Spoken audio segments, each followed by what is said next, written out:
Scott from Atascocita has a question about his foundation. Atascocita.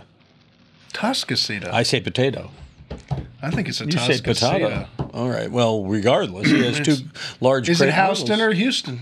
It depends what city you're in. I know, that's true. Okay. All right, anyway, so Scott has two large crepe myrtles planted within 3 to 5 feet of his slab, Tom.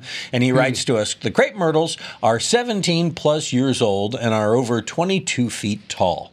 Those are big crepe myrtles. Well, you usually cut them back every year. He just said wasn't trimming. Yeah, well, we cut ours back when we moved in here. I'm not a fan of them. Anyway, Okay, fine. would you suspect...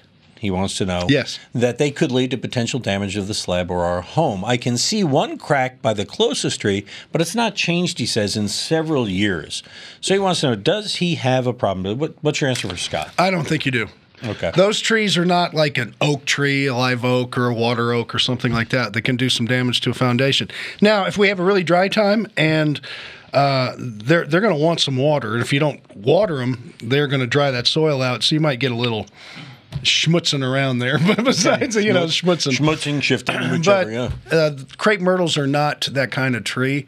I have one that's probably 18 to 20 inches away from my house, and they're pretty enough. When people they're high maintenance. When they commit crepe murder, it just drives me nuts. Yeah, people hack them. It just looks really bad. You know what I hate about them? What do you hate about them? Is we have those big blossoms, right? All that stuff. Beautiful. And then it rains. Yes. And it gets on your car and it sticks to it. Exactly.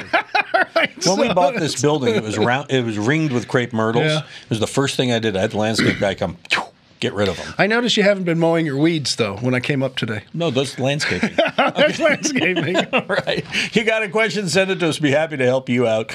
Just like we helped these folks out over here on the side because they filled out the Ask Tom form and they subscribed to our channel, clicked our bell, and we rang it, and they knew the new video was up.